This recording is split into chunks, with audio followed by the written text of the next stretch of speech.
키에르케고르가 그런 말이 있지요.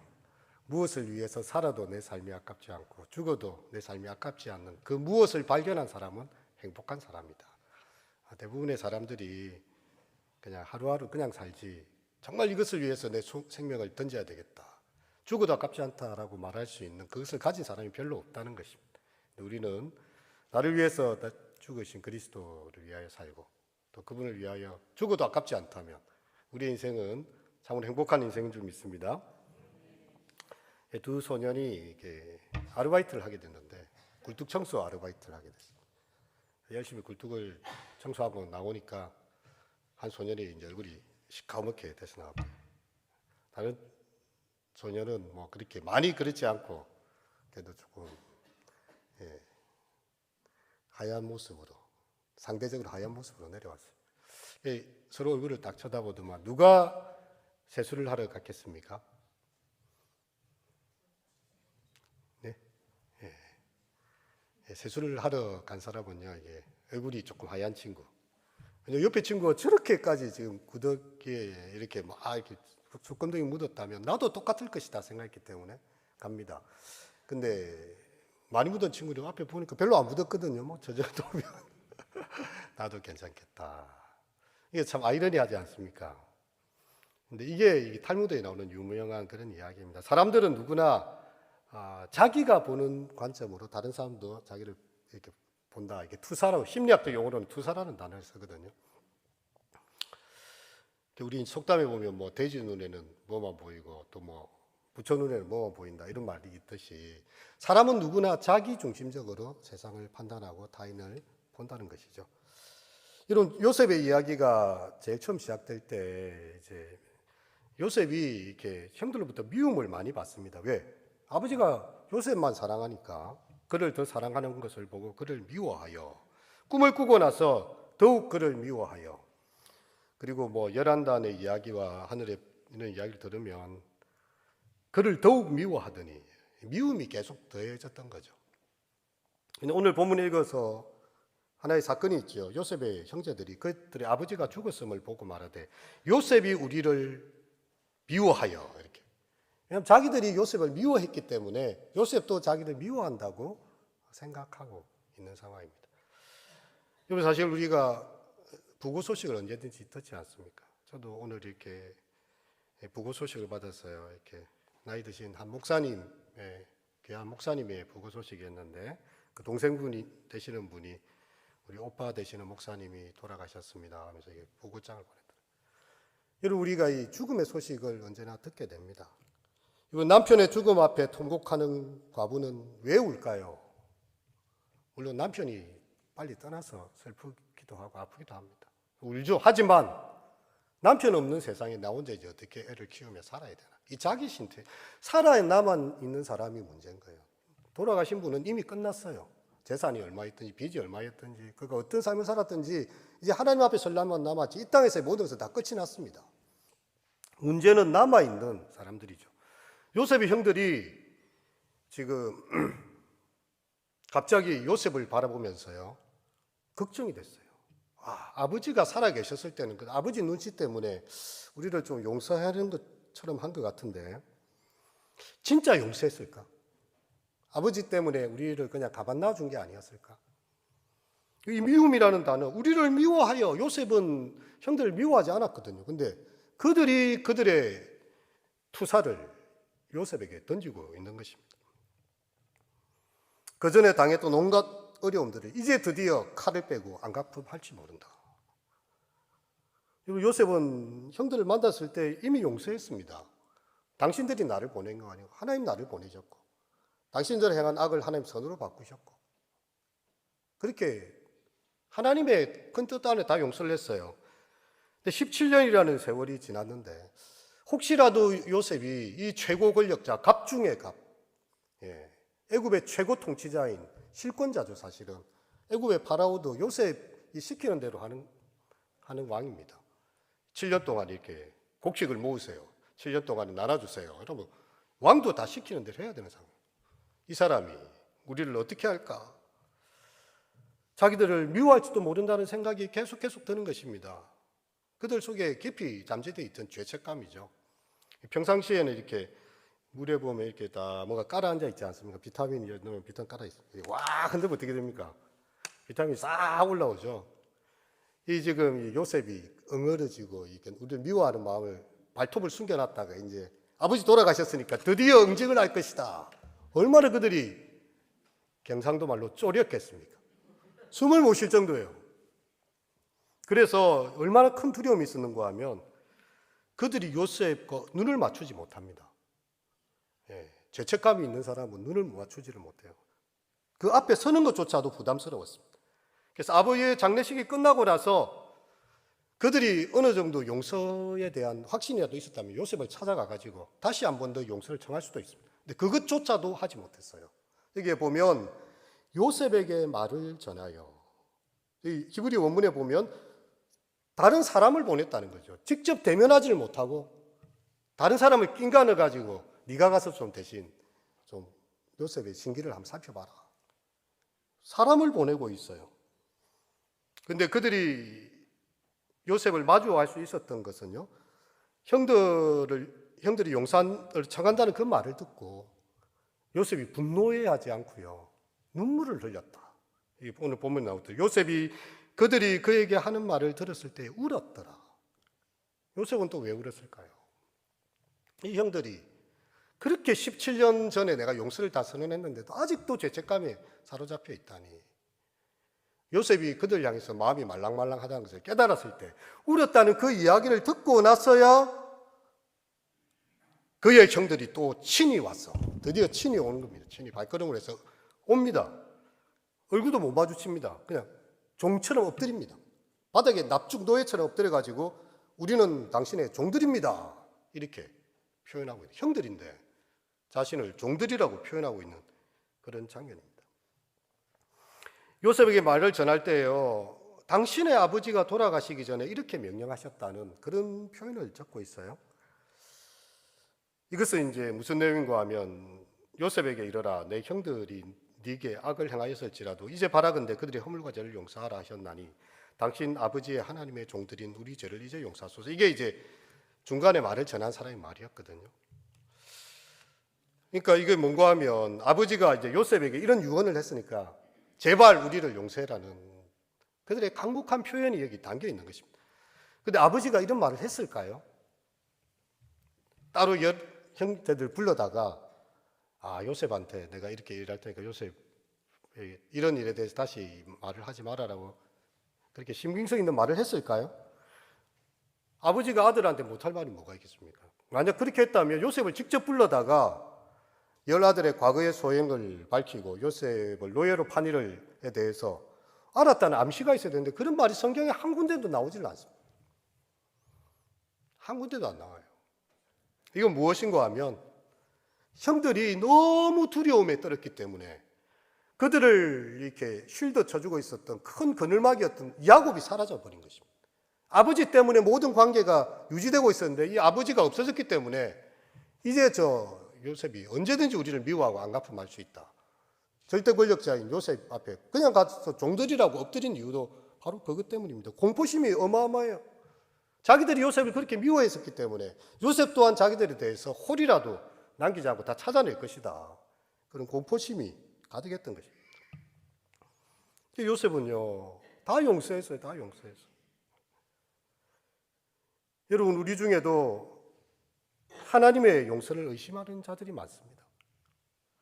내가 정말 이렇게 큰 죄를 지었는데 하나님이 용서하실까? 그래서 우리는 계속해서 이렇게 똑같은 죄에 대해서 계속 이렇게 고백하는 경우들이 있죠. 일종의 이제 강박 성향이나 완벽성, 뒤섞인 형태라고 하시죠. 어떤 사람들은 너무 이렇게 예민해서 탈이고요.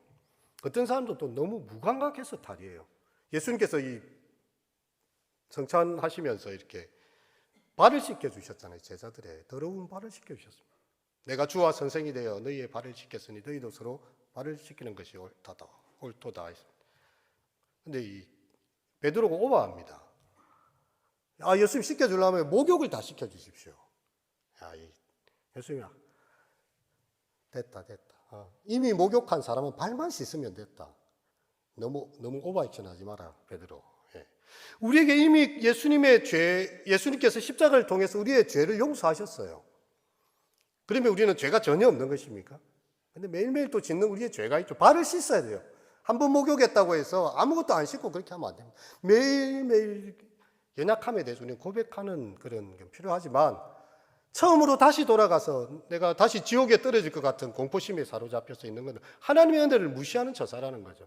어떤 사람은 이것에 대해서 너무 무감각하고, 어떤 사람은 너무 이렇게 예민하고, 그래서 우리는 약간 여기에서 이 하나님의 말씀에 대한 이렇게 집중이 필요합니다. 만일 우리가 우리 죄를 자백하면 그는 미쁘시고 의로사 우리를 모든 죄에서 건지실 것입니다. 이게 뭐가 표현되어 있습니까? 하나님이 용서하지 못할, 그리스도의 십자가 용서하지 못할 죄는 없다는 표현이 하나 있고요. 우리 죄를 자백하라는 표현이 또 있습니다. 그러면 우리가 하나님의 은총을 얻고 있고 그리스도의 은혜 가운데 있기 때문에 우리의 모든 죄를 그리스도의 십자가로 용서함을 받지만, 그때그때 우리가 범하는 죄들, 이웃에게 잘못한 것들, 이런 것들은 이제 그때그때 잘 이렇게 회개하고 바르게 돌이키라는 그런 말이 되는 거죠. 하나님께서는요, 우리의 죄를 바다 깊은 곳에 딱 던져놨습니다. 그리스도의 십자가의 피로 우리의 죄를 다 씻으셨어요. 그리고 강둑에다가 낚시 금지라고 딱 표시해요. 사람들이 와가지고 다시 꺼내는 거예요. 하나님 그 용서해 주시오. 아직 저 밑에 내 죄가 있을 텐데. 더 이상 낚시 금지. 예. 하나님께서 그리스도의 피로 용서하신 죄에 대해서 더 이상 묻지 마라. 팻말을 꽂아놔야 돼요. 그래 안 하면 계속 와서 낚시질합니다. 형들의 마음이 그랬어요. 이미 용서받았는데 그들의 마음은 치유되지 않았던 것입니다. 그렇게 해서 아버지의 유언이라고까지 구라를 치면서, 아버지의 유언이라고까지 말을 만들어내면서요, 용서를 청하고 있었어요.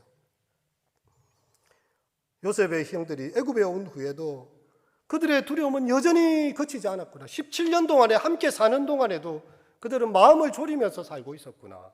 그래서 요셉이 울고 있는 것입니다. 요셉은 처음부터 여러 차례 하나님의 섭리를 이야기했어요. 형들이 나를 보낸 게 아니고 하나님 나를 여기로 보내서 형들과 다 우리 가솔들 그리고 이 애국과 이 지역의 사람들 살게 하셨다고 이야기했습니다. 근데 그 말을 아직도 못 믿고 있는 것입니다.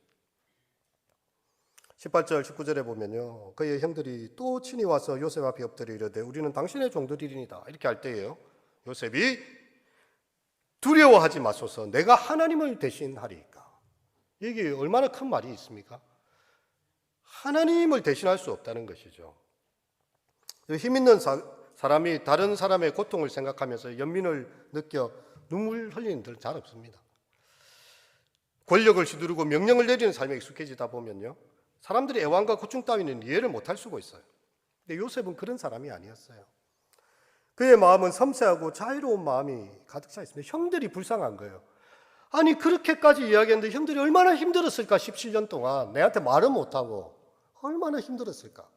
그래서 요셉이 울음을 터뜨린 것입니다. 내가 하나님을 대신하리까? 여러분, 이 원수 갚는 일은 자신의 문제도 아니고요, 원한을 원한으로 갚지도 않고 자비로 되돌려주는 이야기입니다. 하나님은 하나님께서 하실 일을 하신다는 거죠. 우리가 너무나 잘 아는 로마서의 말씀을 기억하지 않습니까? 내 사랑하는 자들아 너희가 친히 원수를 갚지 말고 하나님의 진노하심에 맡기라. 기록되어서 내 원수 갚는 것이 내게 있으니 내가 갚으리라. 내 원수가 줄이거든 먹이고 목마르거든 마시게 하라. 그리함으로 내가 숯불을 그 불에 사 놓으리라. 여러분, 우리는 이 복수하고자 하는 그런 마음이 많습니다. 나의 이 응징받고 나의 괴로웠던 것에 대해서요, 대갚아주고 싶은 그런 마음이 있어요.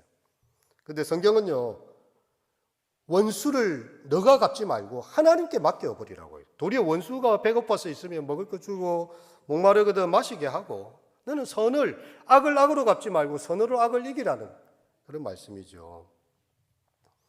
이게 알기는 알지만 얼마나 어려운 일입니까? 근데 요셉은 그 수많은 시간들을 지나면서요, 모든 것이 하나님의 주권과 뜻 가운데 있고 자기가 총리가 된 것조차도 하나님의 섭리였지 자기가 잘나서 된 거 아무것도 없음을 알고 있습니다. 그리고 이 형들 앞에서도요, 이것은 나의 몫이 아니다, 내가 하나님 대신할 수 없다, 그렇게 이야기합니다. 오늘의 이 창세기 50장은 창세기 마지막 장이거든요. 이 끝은 용서와 사랑으로 끝이 나고 있습니다. 진정한 신앙의 삶을 살았던 요셉이 보여줬던 것은요, 용서였어요. 다시 한 번 더 하나님의 섭리를 언급합니다. 20절 한번 읽어볼까요? 시작. 당신들은 나를 해하려 하였으나 하나님은 그것을 선으로 바꾸사 오늘과 같이 많은 백성의 생명을 구원하게 하시려 하셨다. 알고 있어요. 형들이 자기를 해하려 한 거 다 알고 있습니다. 하지만 하나님께서 그걸 바꿔버렸다는 거예요, 선으로. 그래서 이것은 모든 것이 다 하나님의 주권이고 오래전에 형들을 다 용서했다. 다시 한번 용서를 재확인하고 있습니다. 그리고 더 나아가서 이야기합니다. 두려워하지 마소서.